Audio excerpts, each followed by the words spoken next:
and welcome back. So yes, this video is going to be a deep dive into a Game of Thrones prologue, but before we get into the chapter, I want to explain a little bit why I am rereading something that I've already read as opposed to reading any number of books from my shelf, from my TBR list that I have not touched in a very long time.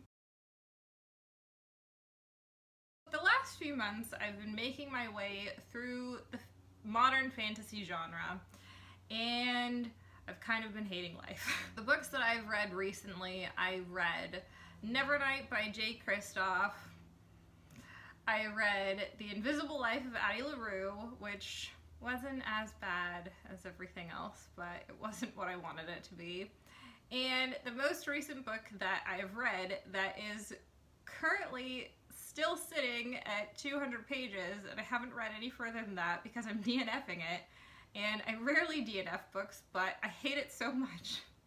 I can't read anymore, is The Poppy War by Rebecca Kwong. I'm probably going to make an entirely separate video about why I really didn't like any of those books. But yeah, I'm just at this point where I wanted to get into reading modern fantasy because I wanted to see what was popular. I wanted to see what the modern fantasy genre was like because I'm currently writing my first fantasy series, and I wanted to see what I would be not necessarily up against, but what was succeeding in the genre at the moment. And I'm at this point where it's like when you have every channel and every streaming service available to you, and rather than taking a chance on the myriad new shows you have available, you just go back to watching reruns of Friends because it's comfort, and you know you're not going to be disappointed with it because you've already watched it, and it's worth it. And everything that you've experienced recently, what I've experienced recently, is just not worth it. So rather than taking a chance on something new that I might hate, that given my track record of late I probably will hate, I'm just gonna go back to something that I like, and something that I think deserves a second pass. I think it deserves to be reread anyway for a number of other reasons, some of which obviously involve the shitty show ending. But yeah, I've been wanting to reread A Song of Ice and Fire for a long time, and since I've been super disappointed with all of my other new reads, to the point where I'm DNFing a book for the first time like ever because I'm so disappointed by it, I'm just gonna go back to Old Faithful here.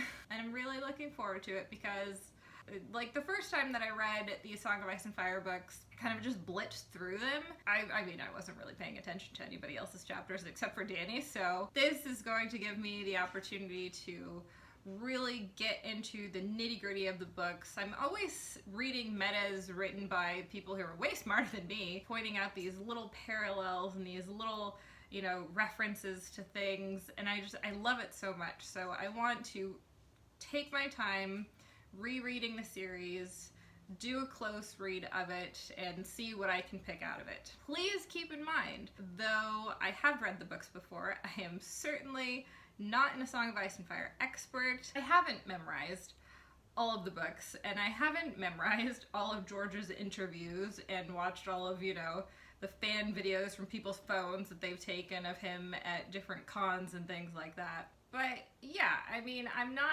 an expert on anything here, guys, and I'm not going to pretend to be. I am just simply someone who loves this series, and I love writing, and I'm a writer myself.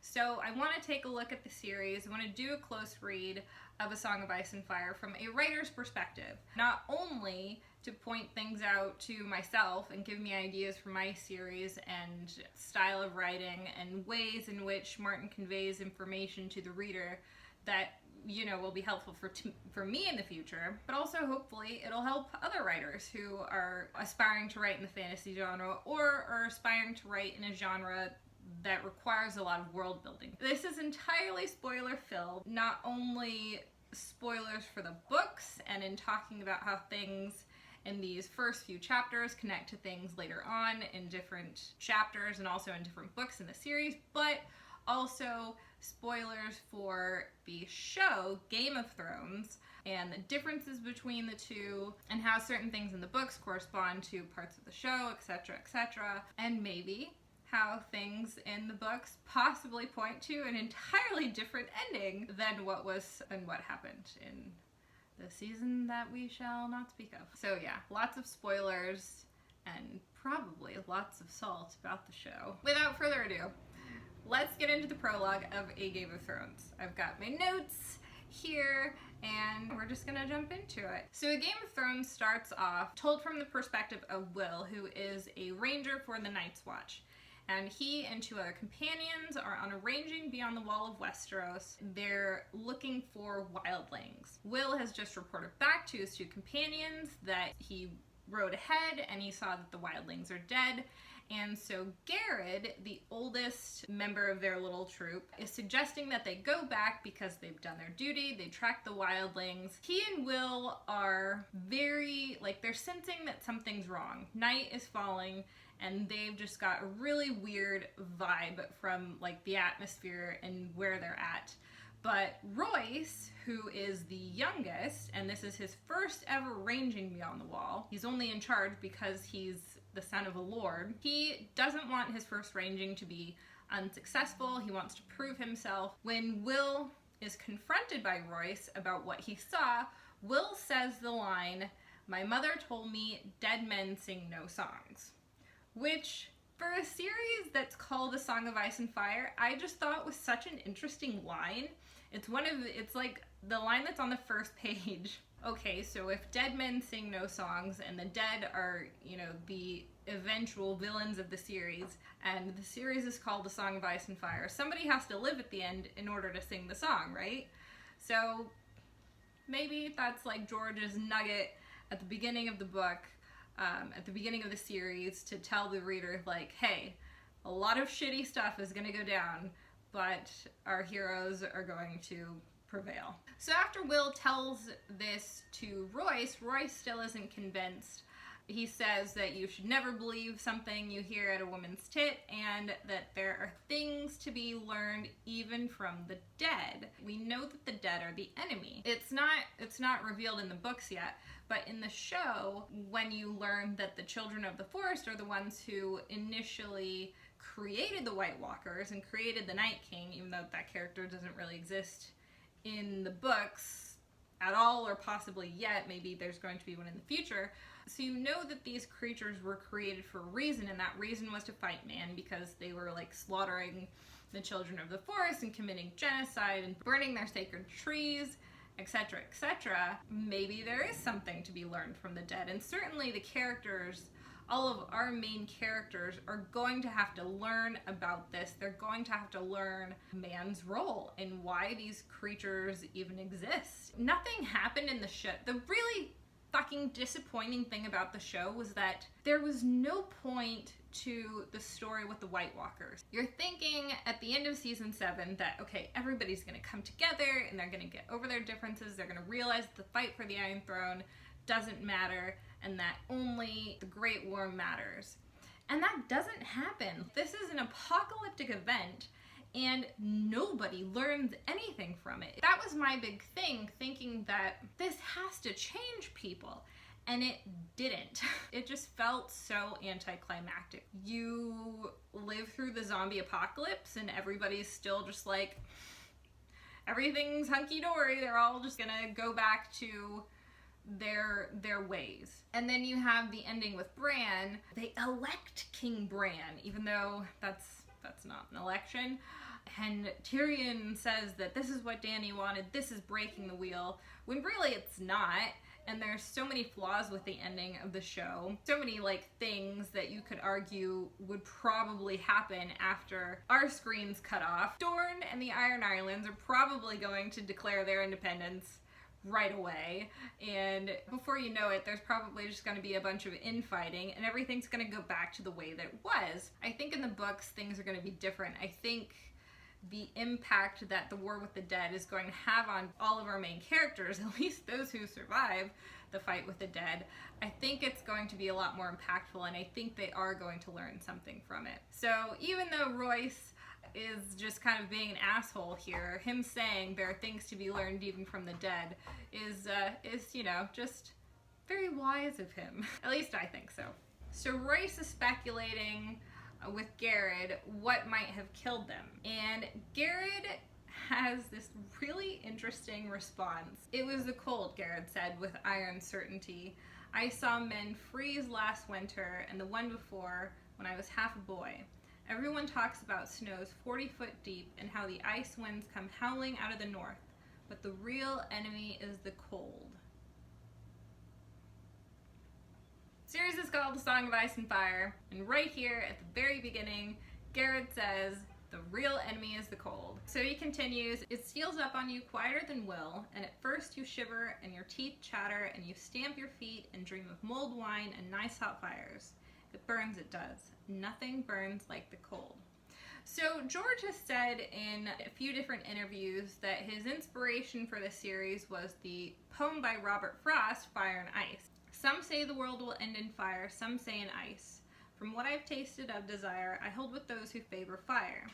But if it had to perish twice, I think I know enough of hate to say that for destruction, ice is also great and would suffice." And Martin has also been quoted as saying, "Fire is love, fire is passion, fire is sexual ardor. Ice is betrayal, ice is revenge, ice is that kind of cold inhumanity, and all that stuff is being played out in the books." So even if we're presented with these two elements, ice and fire, as these kind of world-ending destructive forces, we're told from the very beginning which one is worse. It's the cold. Nothing burns like the cold. The real enemy is the cold. And that's also reflected in a 1993 letter to Martin's editor when he was first pitching this idea of the series, A Song of Ice and Fire. In the letter, George identifies three major conflicts of the series back when he thought it was going to be a trilogy. So the first threat to the realm that George identifies is the fight between the Lannisters and the Starks. That's the first war that we get in Game of Thrones that goes all the way through to the middle of A Storm of Swords. So that's the first threat to the realm. The second threat to the realm, George says it's the second greater threat to the realm, will be the Dothraki invasion of Westeros, which he thought was going to be in the second book in his series, led by Daenerys. However, in that same letter, he says, "The greatest danger of all, however, comes from the north. From the icy wastes beyond the wall, where half-forgotten demons out of legend, the inhuman others, raise cold legions of the undead and the never-born, and prepare to ride down on the winds of winter to extinguish everything that we would call life." So, based on the poem by Robert Frost, based on George's words about ice representing betrayal and cold and humanity, based on the letter from 1993 about the final threat to the realm of the series being the others, and based on this first chapter of A Game of Thrones, with Garrett telling everybody right from the start, the real enemy is the cold, it's really unbelievable to me that people think that the show ending is the real ending. How can you have all of these things? How can you have George outline all of these things? The real enemy is the cold is inhumanity and betrayal. Nothing burns like the cold. Final greatest threat to the realm is the others. How can you have all of that and then have the ending that you have in the show? It doesn't jive. But let's move on. So obviously, because Sir Waymar Royce is the one in charge, Will and Garrett have to listen to him. They can't listen to their instincts telling them that something is in the woods and is after them. All day Will had felt as though something were watching him, something cold and implacable that loved him not. This chapter is told from Will's perspective, and so we're getting this building tension and this building anxiety, like something... Royce is like fucking stupid wanting to go. They just need to turn back to the wall because something's gonna happen if they don't. So George is setting up this tension, I think, really well. But obviously, Royce doesn't listen to Will and Garrett, and because he's the one who is in charge, they have to go along with what Royce says, and so Royce orders Will to lead them to where he saw the wildlings so he can confirm for himself that they're dead.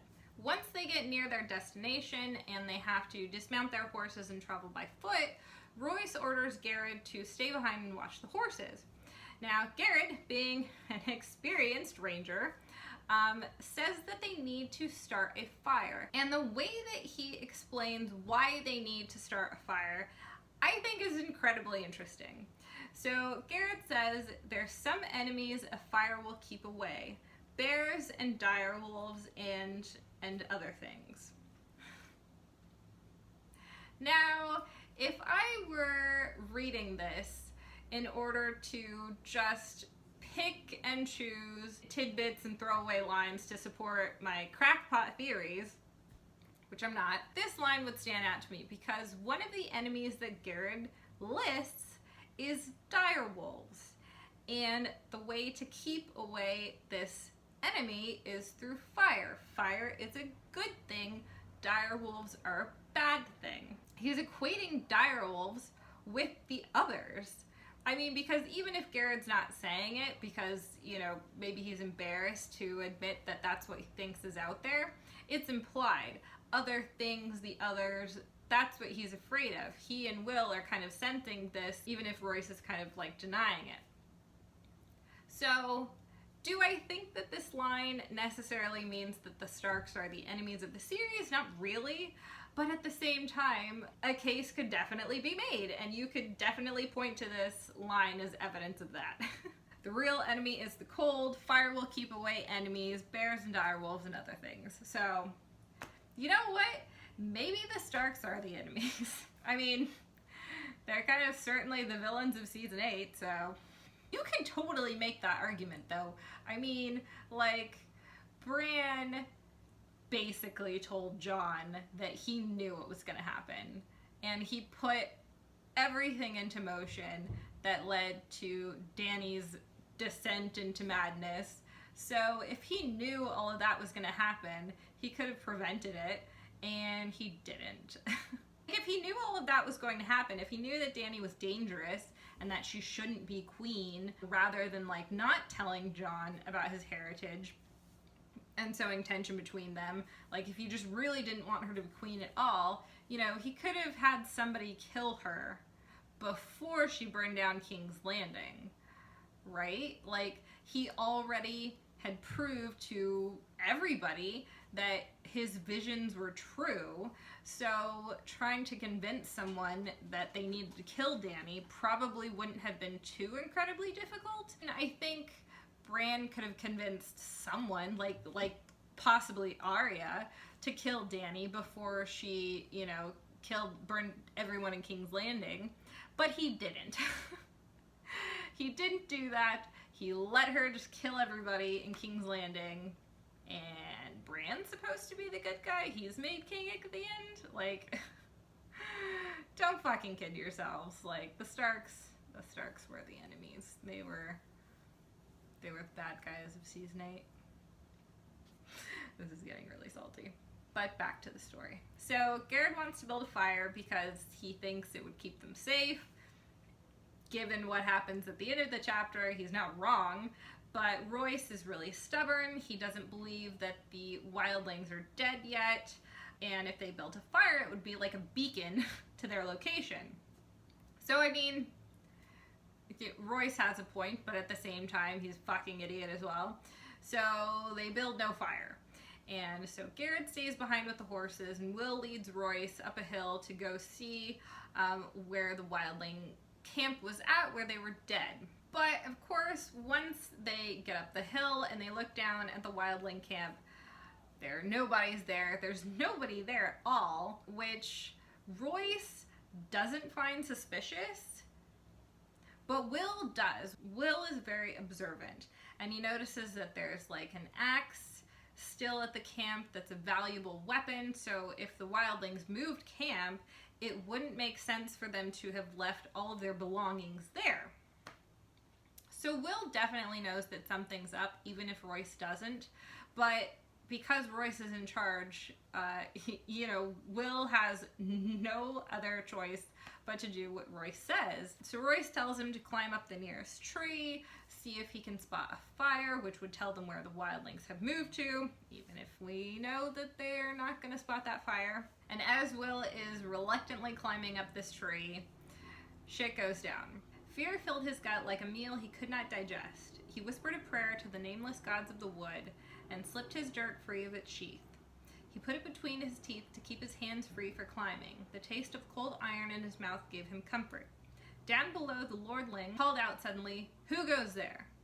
Will heard uncertainty in the challenge. He stopped climbing. He listened. He watched. The woods gave answer. The rustle of leaves, the icy rush of the stream, a distant hoot of a snow owl. The others made no sound. So, fucking finally, Royce has wisened up to the fact that they're not alone in the woods, and it's not the wildlings that they need to be worried about. And Garrett was right, they should have lit a fire, but Royce fucked up, and now he's stuck. And even though this is a brief scene where the others appear, and it's actually one of the only scenes in the entire series up to this point that we actually see the others, we get a lot of information about them very quickly. So they're described as tall and gaunt, hard as old bones, with flesh pale as milk. They wear armor that seems to change color as they move.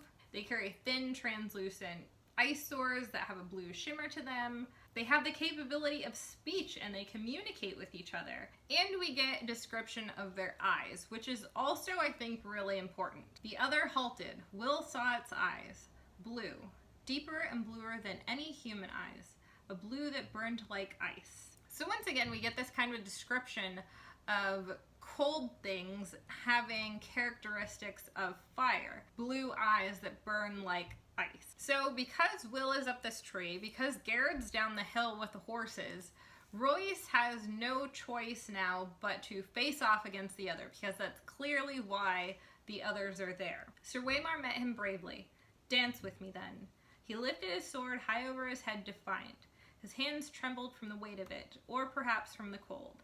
Yet in that moment Will thought he was a boy no longer, but a man of the Night's Watch. So, I mean, even though Royce is really shitty throughout the entire chapter, like, you kind of feel bad for him in this moment because you know that he's gonna die. He puts on this show of bravery. He doesn't back away from the fight. He knows that he's gonna die, I think, as well. But he does it anyway because it's his duty. So you can't fault Royce for that. You can fault him for being an asshole. You can fault him for dragging his companions along when they gave him plenty of outs to avoid this fate. But at the same time, he faces it head on. So you kind of gotta give Royce a little bit of respect for that, because he dies with a sword in his hand. That's all you can do. In a moment like that, that's all you can do. So Royce is cut down by the other that he was fighting. As soon as the others leave, Will climbs down from the tree to pick up the pieces of Royce's shattered sword so he can bring it back to the wall as proof of what the fuck he just saw. So at least Will is thinking a little bit ahead of what needs to be done, but unfortunately the others raise Royce as an undead. Will sees that his eyes, which were previously gray, they're now that inhuman ice blue color, and Will gets cut down as well. End of chapter. For a series that George himself has called low fantasy, this chapter is unique, and that it's super high fantasy. You've got, like, these other creatures, this whole, different race of beings. They're just inhumanly strong, and they possibly have the ability to manipulate, like, the weather and things. And they also have the ability to raise the dead. So that's just a lot to have in the prologue. And it's so key that this chapter is here, that we see this at the very beginning of the series, because the rest of the book and the rest of a lot of the books don't have anything to do with this. conflict. Everything else in the series mostly is about the Game of Thrones, right? And certainly this first book is about the Game of Thrones. But we get this right off the bat. This is, so even though all of our major characters don't understand what they're going to be facing, you know, at the end of the series, we as readers know the real enemy is the cold. That's what they have to face. This is what they're up against. Which, from a writing standpoint, that's pretty brilliant, because it's this looming conflict over the series that definitely keeps you invested. No matter what else happens in the rest of the series, no matter what else happens with the rest of the characters, you're still going to come back to this prologue and go, wait, this, you don't know when, but this has to be taken care of somehow. And we know from George's letter that obviously the others are going to be the final threat to the realm, the final villain of the series. So for a first chapter, this is pretty exciting. This being the opening to the entire series, I think is really important. And so it's another reason why I don't understand how people can think the show ending is the actual ending, because if Dany were the main threat, if the dragons were the main threat of the series, you would assume that the prologue to the series, the first book in the series, would be something to do with dragons. Throughout the series, throughout all of Dany's interactions with the dragons, they mostly have positive associations. We really see the dragons kind of kick ass in Astapor when Dany frees the Unsullied. The dragons kind of become, the dragons and Dany saying Dracarys becomes like this chant of freedom. And that's what the dragons and what Dany becomes associated with. You know, you have Penny telling Tyrion, tell your queen, when you reach your queen, tell her that the slaves of Volantis are waiting for her. So you know from other characters' perspectives that Dany's whole thing with abolition and freeing people throughout the world, it's not just about her and like her ego or like white saviorism or whatever criticisms you want to throw at her. It's not about that.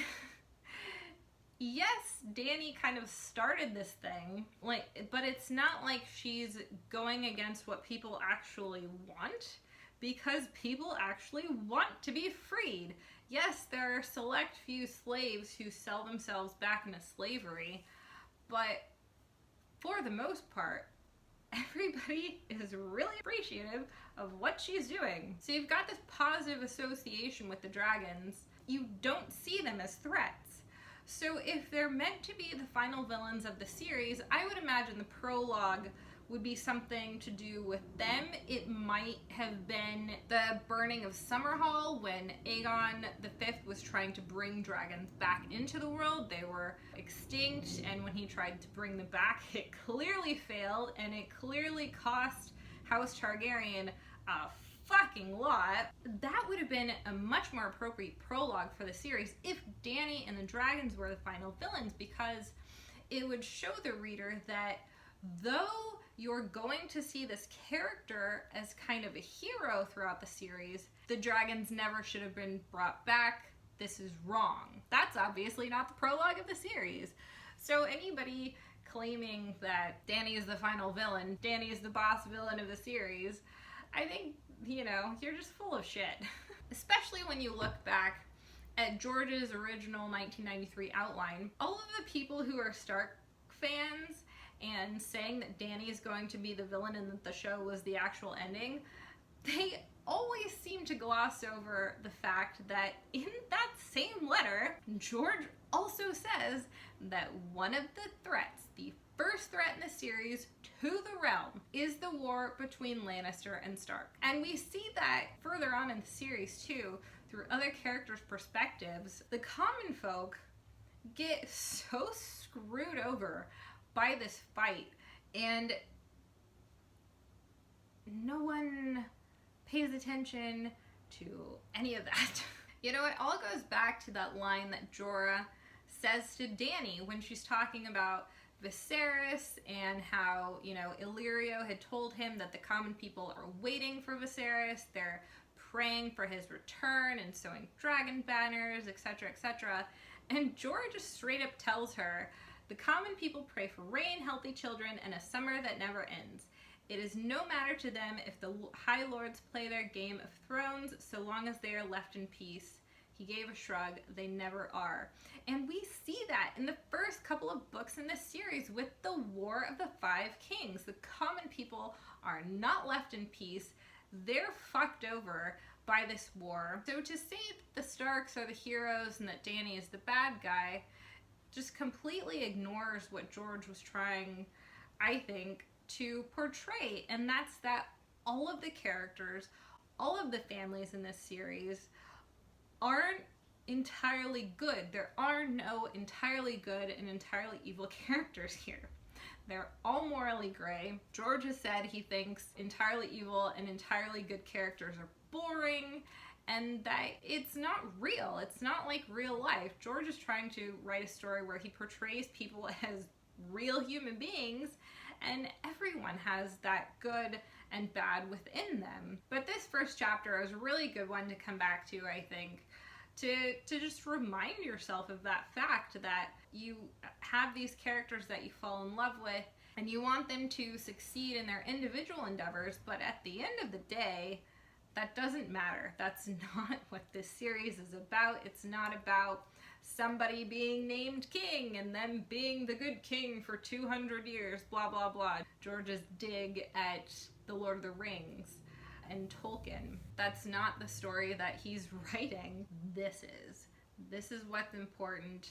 Game of Thrones don't matter.